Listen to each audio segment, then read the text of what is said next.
பத்திரிகை மற்றும் ஊடக நண்பர்கள் அனைவருக்கும் என்னுடைய அன்பான வணக்கம். ஒரு புது முயற்சி, ஒரு புது டீம். இது என்டையர் கிட்டத்தட்ட ஒரு 90% வந்து மதுரையிலேயே உள்ள அந்த கதை மாந்தர்களையே வச்சு அந்த ஊர்லயே வந்து பண்ணிட்டா பாலு சார். ஆமா சார், இசையமைப்பாளர். ஆமா மாமா எடிட்டர் செல்வா, என்னோட மாப்பிள்ள பாலு சார் இயக்குனர், ராஜா மலைசாமி சார். இந்த படத்துக்காக என்னோட வேண்டுகோளை ஏற்று வந்த சம்பத்ராம் சார், எல்லாருக்கும் நன்றி. மற்ற தொழில்நுட்ப கதை எல்லாருமே இருக்காங்க. என்னன்னா ஒரு ஒரு புது முயற்சி. டைரக்டர் வந்து சொன்னாரு, இந்த மாதிரி ஒரு படம் பண்றோம், நீங்க எனக்கு ஒரு மாதிரி ஒரு கேரக்டர் ஒன்று இருக்கும், ஒரு நல்ல ட்விஸ்டா இருக்கும் அப்படின்னு சொன்னாரு. நான் என்னோட போர்ஷன் மட்டும் செப்பரேட்டாவே எடுத்துருந்தாங்க. நான் டப்பிங் பேசும்போது தான் அந்த படத்தை கவனிச்சேன். சரி, நமக்கு ஒரு வேற ஒரு பரிமாணத்துல இந்த படம் ஒன்று வந்திருக்கு அப்படின்னு. எவ்வளவு படங்கள் நடிக்கிறோம், சில படங்கள் தான் மனசுல நிற்கும். அந்த மாதிரி ஒரு கதை அம்சம் உள்ள ஒரு படம் இது. பெரும்பாலும் இந்த காவல்துறை, இந்த லாக்அப் டெத்து, அதனாலே வந்து அதுக்கு பின்னணியில் இருக்கிற விஷயங்கள் வந்து எவ்வளவோ இருக்கும். ஒரு பெரிய அரசியலே நடக்கும். அந்த இப்போ மலையாளத்தில் வந்து நையாட்டு, அந்த மாதிரி நிறைய த்ரில்லர் படங்கள் நிறைய வந்திருக்குது. போலீஸ் ஸ்டோரிஸ் நிறைய இருக்குது. ஸோ அதுலேருந்து வழக்கமான படங்கள்லேருந்து தமிழில் வந்து மாறுபட்டு இருக்கணும் அப்படிங்கிறதுக்காகவே ரொம்ப ட்ரை பண்ணியிருக்காங்க. ரொம்ப மெனக்கெட்டிருக்காரு.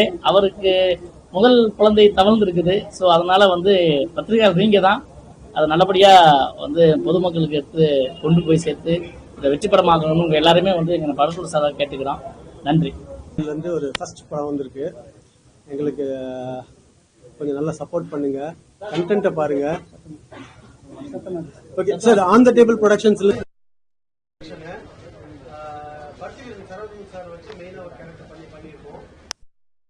இது கூட சுகுமார் சார் வந்து ஒரு இன்னொரு லேயர்ல வந்துட்டு இருக்காரு. மூணாவது நானும் ஒரு மெயின் ரோல்ல பண்ணியிருக்கேன். இது ஃபர்ஸ்ட் எங்களோட ப்ரொடக்ஷனு. ஒரு பெரிய கண்டென்ட்டுக்காக உருவாக்கி இது கொண்டு வந்திருக்கோம். எல்லாரும் போலீஸ் வந்து ரொம்ப ரொம்ப ஹார்ஷானவங்க, ரொம்ப டஃப்பு, கெட்டவங்க அப்படின்ற மாதிரி ஒரு சூழ்நிலை உருவாகிட்டு இருக்க நேரத்தில் நாங்கள் இதை வந்து இன்னொரு கோணத்தில் அவங்களுக்கு எவ்வளோ கஷ்டங்கள் இருக்கு, அது பின்னாடி அவங்க எப்படி சமாளிக்கிறாங்க, அவங்களோட ஃபேமிலிஸ்லாம் எப்படி பாதிக்கப்படுது. அதுலேயும் முக்கியமாக இந்த படத்தில் வந்து நாங்கள் ஒரு லாக்அப் டெத்தில் அவங்களோட கஷ்டங்கள், அவங்க அது பின்னாடி நடக்கிற பிரச்சனைகளை பற்றி அவங்க எப்படி சமாளிக்கிறாங்க, அவங்க குடும்பங்களை எப்படி பாதுகாக்கிறாங்க அப்படின்றத பற்றி ஒரு ஒன்லைன் கிடைச்சனால அதுலேருந்து டெவலப் பண்ணி போயிருக்கோம். இது நம்ம சாத்தான்குள சம்பவத்துலேருந்து இன்னமும் நிறைய ஏகப்பட்ட லாக்அப் டெத் இருக்குது. அதுக்கு பின்னாடி என்னென்ன ஃபேமிலிஸ் எல்லாம் கஷ்டப்படுது அப்படின்றத பொறுத்து இதை நாங்கள் பேஸ் பண்ணி கொண்டு வந்திருக்கோம். டைரக்டர் சார், நீங்கள் கேள்வியில் தான் கேளுங்க சார்.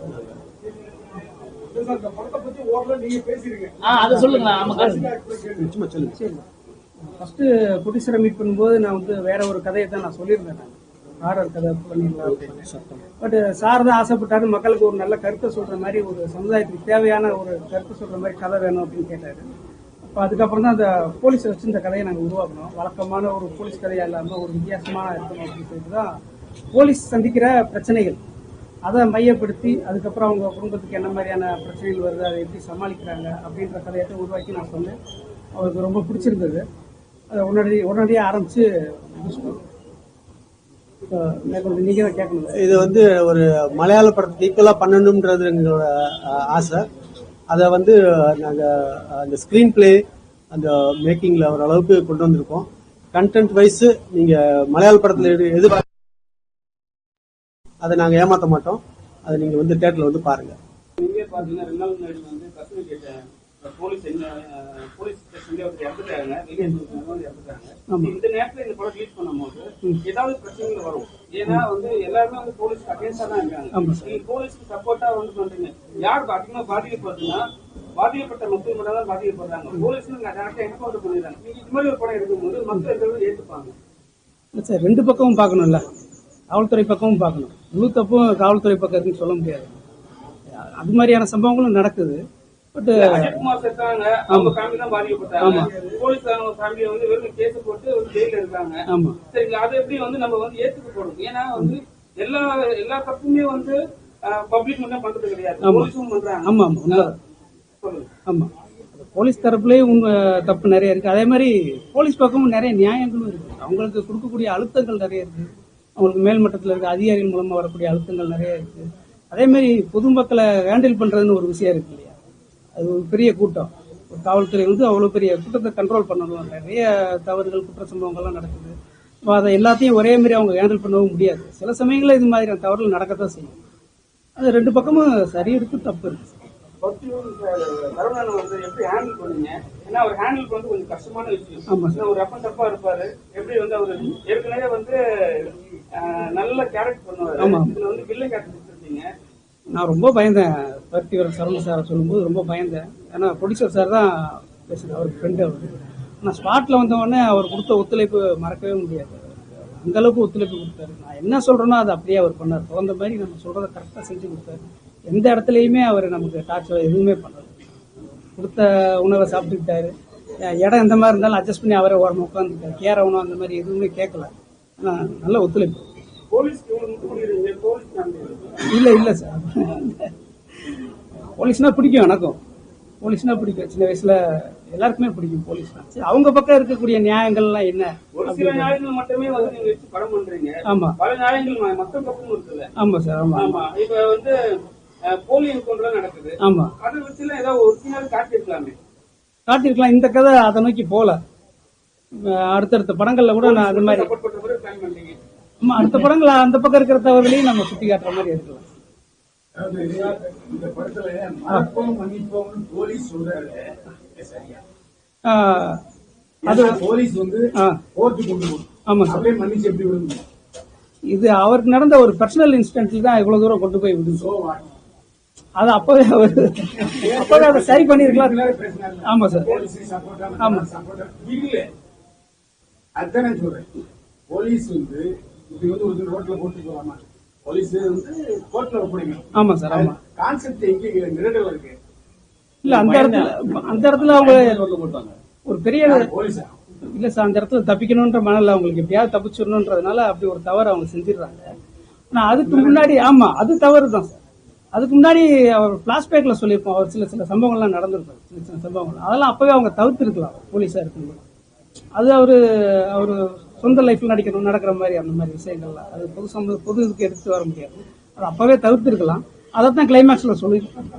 அது அப்பவே தவிர்த்திருந்தா இவ்வளவு பெரிய பிரச்சனை வந்திருக்காது அப்படின்றதான் நம்ம அவர் மனசாட்சிப்படி அவர் சொல்றதா முடிச்சிருக்கோம். ஆனா இன்னொரு விஷயத்துல இந்த படத்துல பாராட்டப்பட வேண்டிய அம்சம் என்னன்னா, காதலை தேர்ந்தெடுக்கிறது லூசுங்க. அதாவது காதல்லாம் என்ன, அவன் நல்லவனா கெட்டவனா யோசிக்கவே கிடையாது. அதை மட்டும் நல்லா எக்ஸ்ட்ராக்ட் பண்ணிக்கிறேன். அந்த வயசுல அப்படித்தான் சார் அவங்க யோசிப்பாங்க. ஸ்கூல் பருவத்துல அந்த வயசுல அவங்களுக்கு அப்படித்தான் தெரியுது. அந்த மாதிரி பசங்களை இல்ல எல்லா பொண்ணுங்கன்னா காமனா அந்த சிந்தனை தானே வரும் அந்த வயசுல, ஸ்கூல் வயசுல.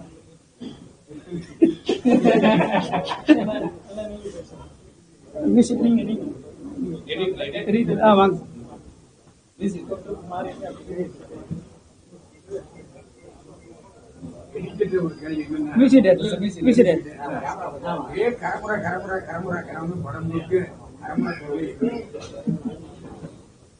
கதை வந்து வணக்கம், எல்லாருக்கும் வணக்கம் சார். கதை வந்து அந்த மாதிரி போறனால அப்படி மியூசிக் எல்லாருக்கும் வணக்கம் சார். எனக்கு இந்த படத்துக்கு வாய்ப்பு கொடுத்த ப்ரொடியூசர் சாருக்கும் டைரக்டர் சாருக்கும் ரொம்ப நன்றி. ஒரு படத்தை எடுத்து அதை ரிலீஸ் வரை கொண்டு வர்றது பெரிய விஷயம். அந்த வேலையை வந்து ப்ரொடியூசர் சார் ரொம்ப அருமையாக பார்த்துட்டு இருக்காங்க. அதுக்கு ரொம்ப நன்றி சார் ப்ரொடியூசர் சாருக்கு. சார் அதாவது சார் ரங்கநாதன் சாருக்கு சார், அந்த கதை வந்து சார் சொல்லும் போதே எந்த இடத்துலையும் நீங்கள் கேப் விட்டுற வேணாம், எல்லா இடத்துலையும் மியூசிக் பண்ணுங்க அப்படின்னு சொன்னனால எங்கெங்கெல்லாம் தேவை இருக்கோ அங்கெல்லாம் ஃபுல்லாக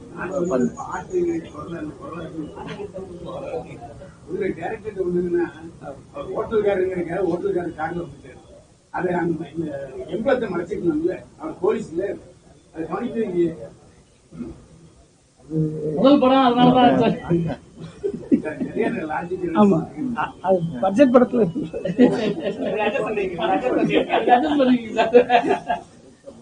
எல்லாரும் சார் சுகுமார் சார் எல்லாருமே நடிச்சவங்க எல்லாருமே நல்லா பண்ணியிருந்தாங்க. எனக்கு பேக்ரவுண்ட் ஸ்கோர் பண்றதுக்கும் ரொம்ப நல்லா இருந்தது.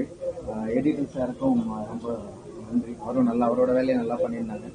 எல்லாரும் இந்த படத்துக்கு என்ன தேவையோ அந்த வேலைகளை எல்லாரும் செஞ்சிருக்கோன்றத நம்புறேன். நன்றி சார். டேரக்டர் காதல் குமாரை வந்து செலக்ட் பண்ண காரணம் என்ன? ஏன்னா வந்து எல்லா ப்ரொடியூசரும் வந்து நடிக்க மாட்டாங்க, ஒரு scene ரெண்டு scene தான் வருவாங்க. ஆமா அவரே ஹீரோ மாதிரி போயிட்டு வச்சிருக்கீங்க. ஆமா. ஹீரோ கூட தான் படம் பண்ணுவேன்னு சொல்லிட்டு உங்ககிட்ட அக்ரிமெண்ட் சைன் போட்டாரு, வாங்கினாரா? அப்படிலாம் இது கிடையாது சார். நான் தான் ஒரு காமெடியான இதுல போடலாம் அப்படின்னு சொல்லி நான் தான் ஒரு யோசிச்சேன். ஏன்னா இது ஆமா கதை சுமார் ப்ரொடியூசர் யதார்த்தமா இருந்தாரு அந்த போலீஸ் கேரக்டருக்கு. ஒரு சினிமா தானே இல்லாம இருக்கணும் அப்படிங்கறதுனால ப்ரொடியூசரே நான் வந்து இது 5வது படம். இந்த படம் நான் எடிட்டரா இருக்கானது. ஆனால் இதான் முதல் படமாக ரிலீஸ் ஆகுது. அதுக்கு டேரக்டருக்கும் ப்ரொடியூசருக்கும் நன்றி. அதை விட எனக்கு முக்கியமாக கேரக்டர் கொடுத்தாரு. ஒரு நல்லா கேரக்டர் கொடுத்தாங்க. நல்லா செஞ்சுக்கின்னு நினைக்கிறேன். ஆமாம், படம் வெளியே வந்து சப்போர்ட் பண்ணுங்க. சரவணனோட நீங்க தான் பேர் அதிகமா இருக்கீங்க, தற்கொலை மாட்டீங்க சீன்ஸ்லாம். டேரக்டர் சொன்னாரு தான் செஞ்சேன் சார். எல்லாம் டேரக்டரோட பாதிப்புங்க அவசியம் இல்லை. வணக்கம், எல்லாருக்கும் வணக்கம். இதான் என்னோட முதல் படம். இது காரணம் கண்டிப்பாக ராஜன் தான். ஃபுல்லாக சப்போர்ட் பண்ணாங்க. அவங்களோட பார்த்துக்கிட்டு அவ்வளோ நல்லா பார்த்துக்கிட்டாங்க. அந்த மாதிரி டைரக்ட் சார் வாழுன்னு ரொம்ப அண்ணன் கூட பிறந்த அந்த மாதிரி கொடியே இருந்தாப்புல. சப்போர்ட் பண்ணுங்க. இதான் ஃபர்ஸ்ட் மூவி. அடுத்தடுத்து ஒரு நல்ல ஒரு வாய்ப்பு இருந்துச்சுன்னா கண்டிப்பாக பண்ணுறேன்.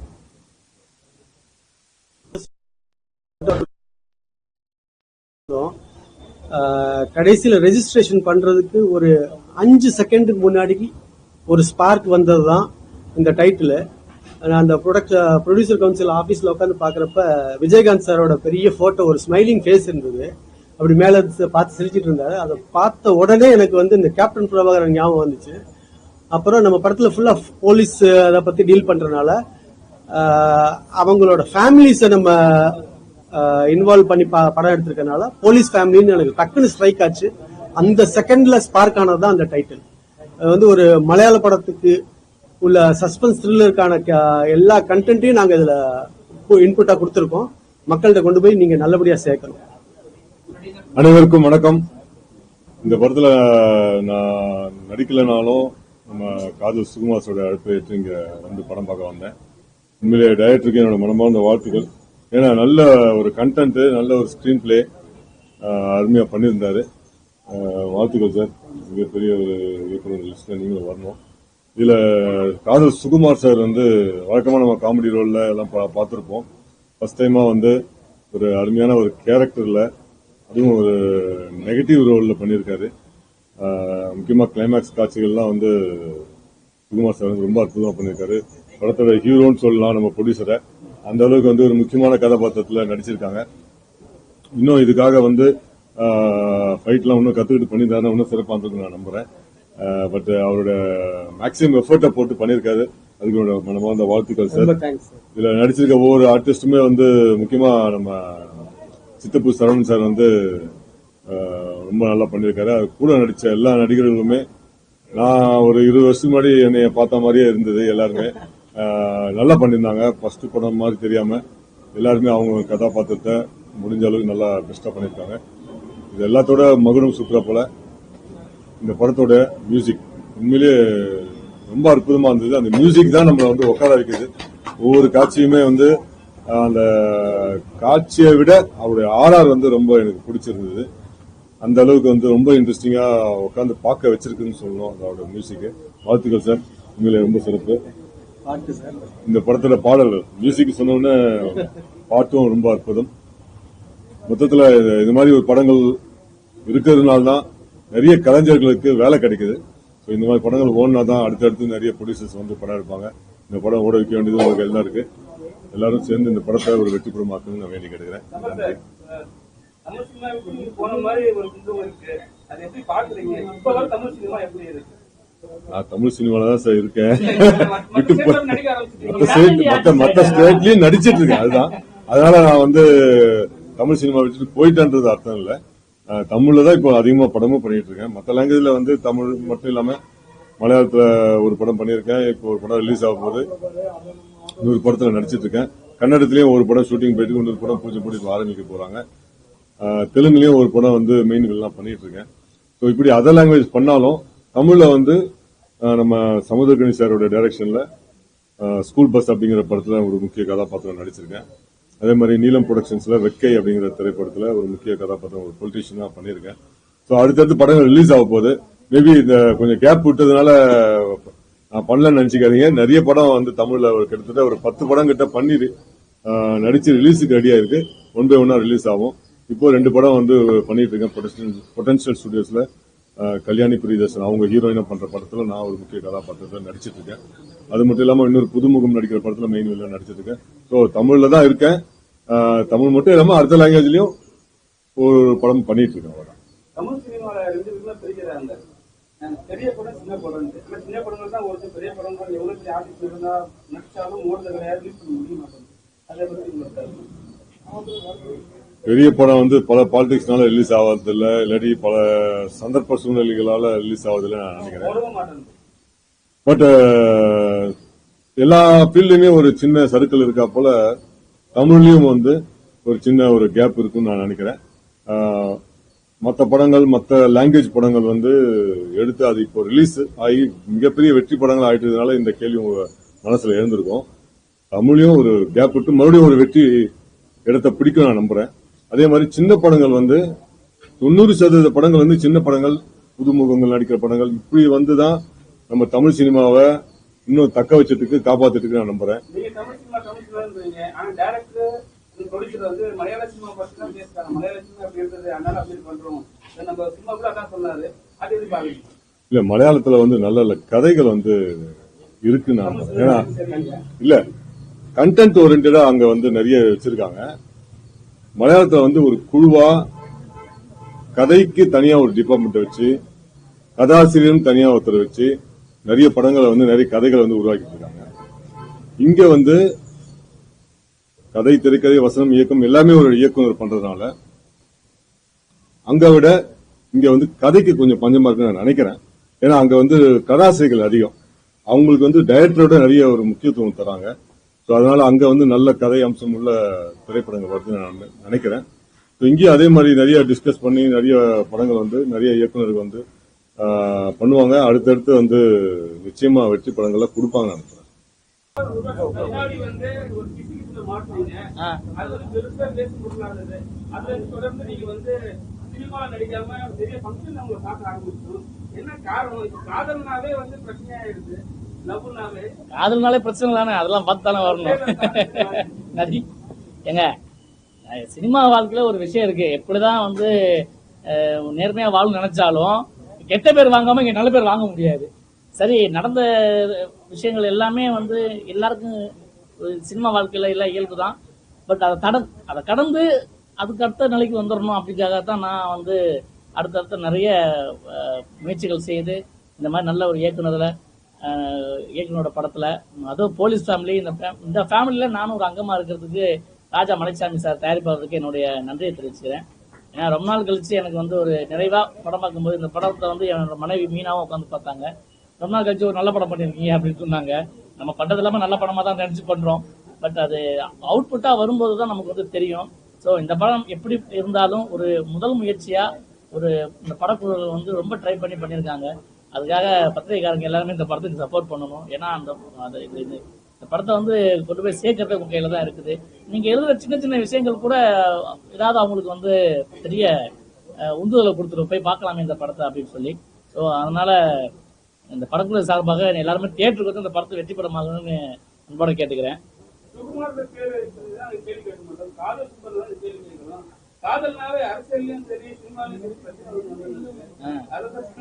நீங்க யார பத்தி கேக்குறீங்கன்னு முதல்ல சொல்லுங்க. நீங்க காதல் சுகுமார் இல்ல காதல், அது காதல்னாலே ஒரு பக்கம் பிரச்சனை. இந்த படத்துல பாத்தீங்கன்னா அதே ஒரு மாதிரி ஒரு காதல் இருக்குது, அதனாலதான் ஒரு பிரச்சனை இருக்குது. சோ அந்த பிரச்சனை என்னன்னு சொல்லிட்டு நீங்க தியேட்டருக்கு வந்து பாருங்க. ஆமா, காதல் அதாவது காதல்ல எது நல்ல காதல், எது வந்து மோசமான காதல் கிடையாது. காதல்னா காதல் தான். பட் அது மோசமான காதலையும் ஆதரிக்கிறது நான் கிடையாது. ஆனா நமக்கு முன்னாடி நடந்து போறவங்க சொல்றது ஒரு பாடம் என்னன்னா, இந்த மாதிரி நம்ம வாழக்கூடாது அப்படின்னு நீங்க தெரிஞ்சுக்கணும். அவ்வளவுதான். எதுவா இருந்தாலும் நான் சினிமா விட்டு போக மாட்டேங்க. போதுமா? நான் நடிச்சாலும் சரி, இயக்குனாலும் சரி, இல்ல எதிர்காலத்துல படத்தை தயாரிச்சாலும் சரி, நான் செத்தாலும் சரி, இந்த சினிமால தான் இருப்பேன், அவ்வளவுதான். நண்பர்களுக்கு வணக்கம். ஒரு படம் வெளிவரது ரொம்ப ரொம்ப கஷ்டமான விஷயம். இவ்வளவு பெரிய இந்த சினிமால சின்ன பட்ஜெட் படங்கள் வர்றது ரொம்ப ரொம்ப கஷ்டம். அது வந்து இவ்வளவு படத்தை எல்லா பத்திரிகை நண்பர்களுக்கு வாழ்த்துக்கள் போகும்போது அதுக்கு ஒரு பெரிய ஒரு வாழ்த்துக்கள். ஏன்னா போலீஸ் ஃபேமிலி, உண்மையிலே கதை வந்து ரொம்ப அருமையான ஒரு கதை. எனக்கு ரொம்ப ரொம்ப பிடிச்சிருந்துச்சு. ஏன்னா ஒரு தத்ரூபமான ஒரு கதை. ரொம்ப ரொம்ப அதாவது ரொம்ப எக்ஸ்பெக்ட் பண்ணி அப்பெல்லாம் நம்ம போக தேவையில்ல எப்பவுமே ஒரு படத்தை பொறுத்தளவு. ஏன்னா சின்ன படங்கள் வந்து வெளிவரது ரொம்ப ரொம்ப கஷ்டமா இருக்கு. எவ்வளவோ படங்கள் நம்ம பாக்குறோம், பெரிய பெரிய படங்கள் வந்து சின்ன படங்கள் அழிஞ்சிட்டு போகுது அப்படின்ற விஷயங்கள் இருக்கு. அதை தாண்டி இந்த படத்தை இவ்வளவு அழகா கொண்டு வந்த ப்ரொடியூசர் சாருக்கு பெரிய ஒரு வாழ்த்துக்கள். உண்மையிலே அவ்வளவு பெரிய சக்சஸ். ஏன்னா இதுவே ஒரு பெரிய சக்சஸ் தான் இந்த டீமுக்கு. ஏன்னா படம் பார்க்கும்போது தான் சொன்னேன், அண்ணன் வந்து எனக்கு ரொம்ப அதாவது ஃபுல் ஃபிளெஜ்டா அண்ணன் வந்து நடிச்சிருக்கிறது எனக்கு ரொம்ப ரொம்ப சந்தோஷமா இருக்கு. ஏன்னா அண்ணன் ஒரு 6 to 8 இயர்ஸா தெரியும் சென்னை வந்ததுல இருந்து. எனக்கு ரொம்ப ரொம்ப சந்தோஷம். ரொம்ப நல்லா இருந்துச்சு படம், அருமையா இருந்துச்சு. அண்ட் முக்கியமா வில்லன் சூப்பரா பண்ணியிருந்தாங்க சார். எங்க பிரதர் சூப்பரா பண்ணியிருந்தீங்க. சீரியஸா உங்களை பார்க்கும்போது எனக்கு அடிக்கணும்னு தோணுச்சு. ஏன்னா அதுதான் ஒரு வில்லனுக்கு தேவை. அண்ட் முக்கியமா சார் உண்மையிலேயே அவ்வளவு அழகா இருந்துச்சு சார், சீரியஸா. ஏன்னா ஒரு அப்பாவோட அந்த ஒரு ஒரு ஏக்கம் இருக்குல்ல, அந்த ஏக்கத்தை வந்து அவ்வளவு அழகா புரிய வச்சிருந்தீங்க டைரக்டர் சார். கதைகள் அவ்வளவு அருமையா இருந்துச்சு, எனக்கு ரொம்ப ரொம்ப பிடிச்சிருந்துச்சு. மியூசிக் ரொம்ப நல்லா இருந்துச்சு. அண்ட் முக்கியமா படத்துல வந்து நீங்க வந்து ஏதாவது எதிர்பார்ப்பீங்க அப்படின்னா கண்டிப்பா இதை ஒண்ணு எதிர்பார்க்கலாம். அப்பாவின் பாசத்தை எதிர்பார்க்கலாம். ஒரு வில்லன், அதாவது வில்லனுக்கும் அப்பாவோட பாசம் தான். ஏன்னா அவருமே குழந்தைய வந்து இழந்து என் குழந்தை யார் கொண்டிருக்கா அப்படின்ற ஒரு அந்த ஏக்கத்தை எல்லாருக்குமே சார்த்த ஒரு விஷயமா வந்து இந்த கதையில வந்து புரிய வச்சிருக்காங்க. எனக்கு இந்த படம் ரொம்ப ரொம்ப பிடிச்சிருக்கு. கண்டிப்பா இந்த மாதிரி படங்கள் இன்னும் பெரிய பெரிய இடத்துக்கு போகணும், பெரிய பெரிய ஸ்கிரீன்ஸ் கொடுக்கணும் என்று எல்லாருக்கும் வேண்டி கொடுக்குறேன். படம் அவ்வளவு அருமையா இருந்துச்சு, எனக்கு ரொம்ப ரொம்ப பிடிச்சிருந்துச்சு. கண்டிப்பா இந்த ஒரு ஃப்ரைடேக்கு நல்ல ஒரு படமா இருக்கும். இந்த டீமுக்கு ஒரு பெரிய ஒரு வாழ்த்துக்கள்.